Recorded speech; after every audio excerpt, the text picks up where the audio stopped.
Le Moyen-Âge, une époque de fer et de sang. Quand on pense à cette période, on imagine des chevaliers en armure, des châteaux imprenables, des batailles épiques. Mais le Moyen-Âge, c'était bien plus que cela.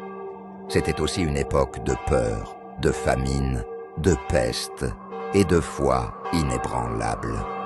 Entre guerres de territoire, croisades sanglantes et luttes de pouvoir, l'Europe médiévale fut marquée par 1000 ans de chaos et de grandeur.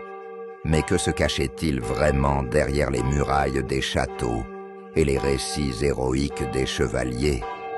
Découvrons ensemble la réalité d'une époque cruelle, mais fascinante.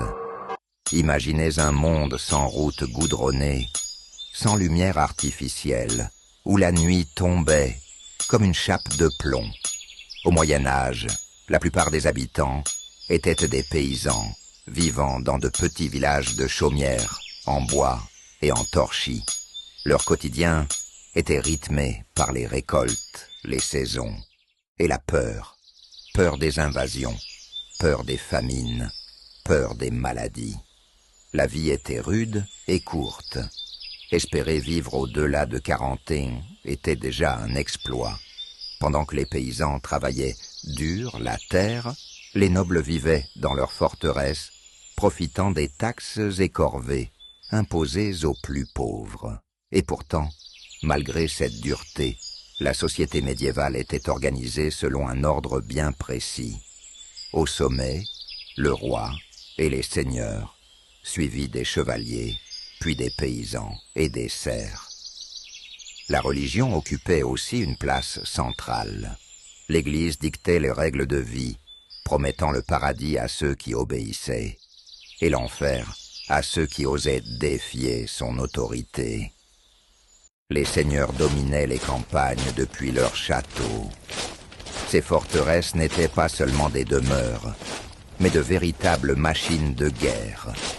Hautes murailles, tours de guet, ponts-levis, douves profondes.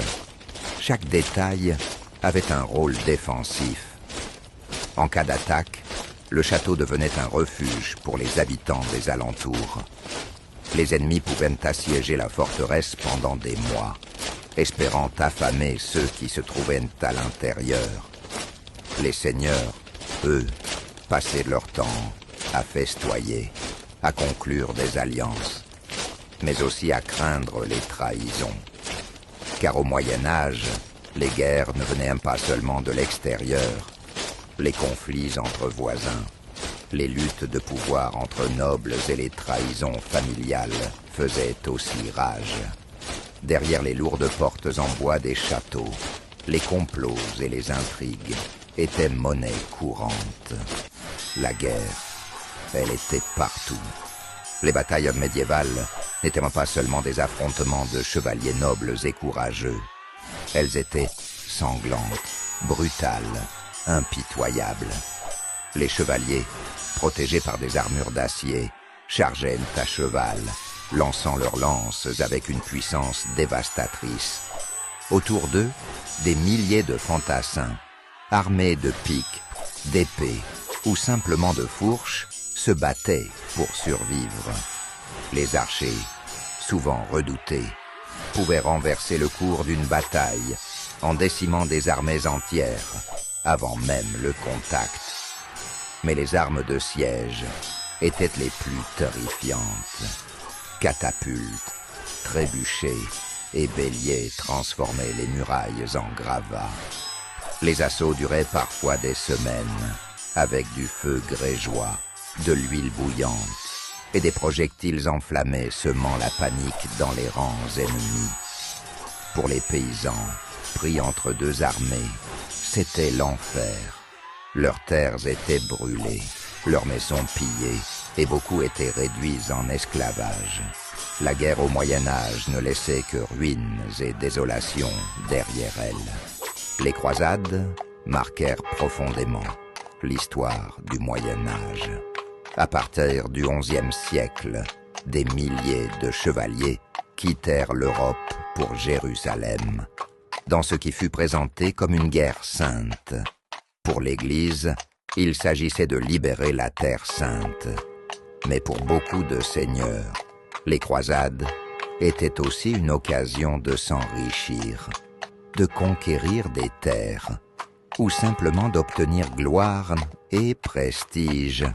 Les routes étaient longues et périlleuses. Des croisades entières furent décimées par la faim, la soif ou les maladies, avant même d'avoir combattu. Mais lorsque les batailles éclataient, elles étaient d'une violence extrême.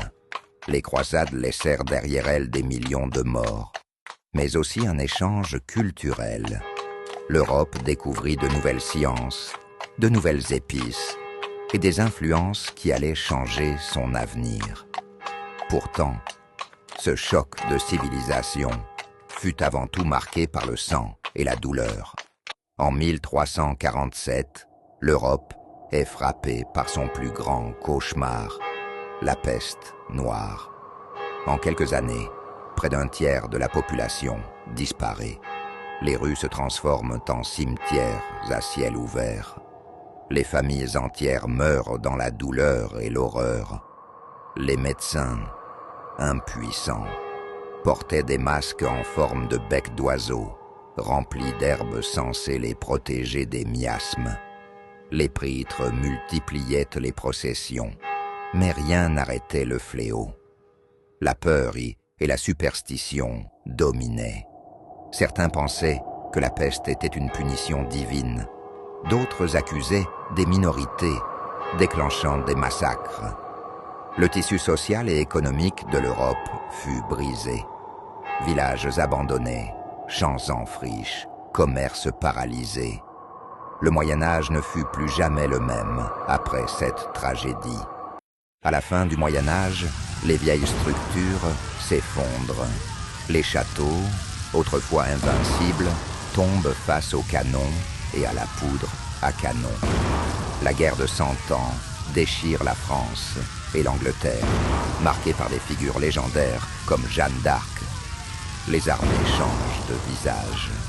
Les chevaliers en armure lourde disparaissent peu à peu, remplacés par des soldats plus légers et les armes à feu. Le Moyen-Âge touche à sa fin, laissant place à la Renaissance, une période d'innovation et de lumière. Mais derrière ces changements, l'Europe garde à jamais les cicatrices de 1000 ans de guerre, de peste et de souffrance. Le Moyen-Âge, une époque à la fois cruelle et fascinante. Derrière les récits héroïques se cachent des réalités brutales, mais aussi les fondations de notre monde moderne. Des chevaliers aux paysans, des croisades à la peste noire.